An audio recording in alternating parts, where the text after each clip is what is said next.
The 1-5-6-4 chord progression is a common sequence of chords found in many popular songs across various genres.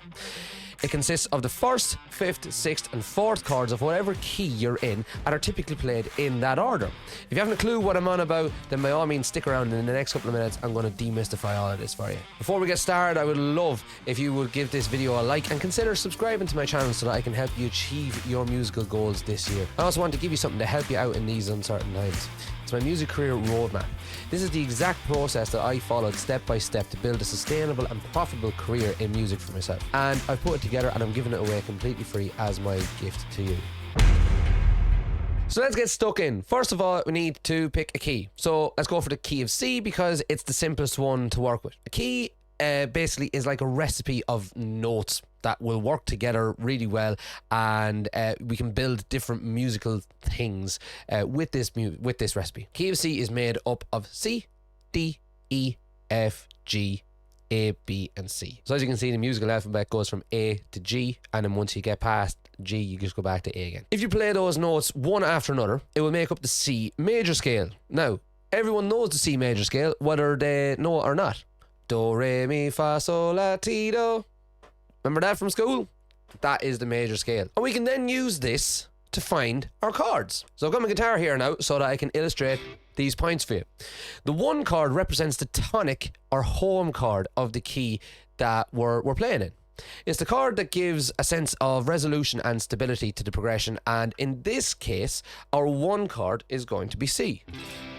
The 5 chord is also known as the dominant chord, and it's used to create tension and a sense of movement in the song. It's often used to prepare for a return to the tonic or home chord. In the key of C, the 5 chord is G, and we know this because if we count upwards from C, we go C, D, E, F, G. There's your 5 chord, G. So we have C is 1 to G. Is it starting to sound familiar yet? The 6th chord then is the relative minor of the tonic, and it adds a sense of emotional depth and contrast to the progression. A minor is the relative minor of C major, and an easy way to figure out what the relative minor of any key is to simply count up 6 from the tonic. C, D, E, F, G, and we know that our musical alphabet, once we get to G, we just go back to A.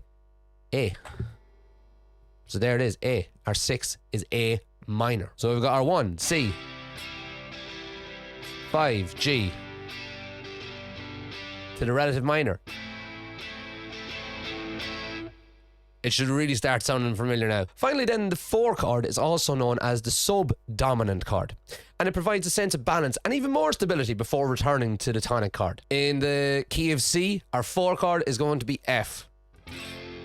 That's what it sounds like. So 1, C, 5, G, 6, relative minor, A minor, back to subdominant, which is 4, F.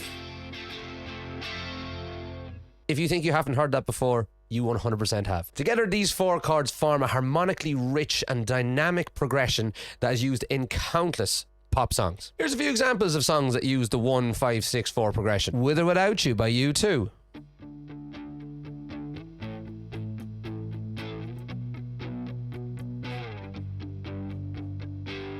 Sound familiar? I'm Yours by Jason Mraz.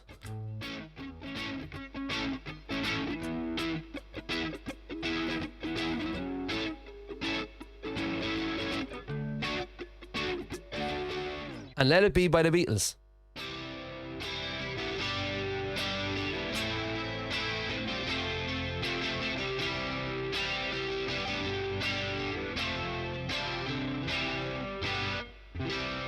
To be fair, that didn't sound very Beatles-esque, but hopefully you get the picture. Now that we've covered the basics of the 1-5-6-4 chord progression, let's take a look at how you can incorporate this into your own music. So one of the easiest ways to do that is by simply just selecting a key and go for it. Just figure out what the 4 chords are going to be in that given key and just see what it sounds like. As we've already covered, selecting the key will determine what specific chords you're going to use in that progression. So to reiterate on our previous example, if you choose the key of C, your 1 chord is going to be C, your 5 chord will be G, your 6th chord is going to be A minor, and then your 4 chord is going to be F. Once you've selected those chords, you can practice playing them in the correct order And you can also try experimenting with different strumming patterns and rhythms to add variety to your playing. Another way to use the 1-5-6-4 progression is to incorporate it into a song that you're already working on. You can start by playing the progression in the key of the song and then try experimenting with different chords, voicings and inversions to add some colour and interest to your arrangement. And finally, don't forget, be creative with the 1-5-6-4 progression. Just because it's called a 1-5-6-4 progression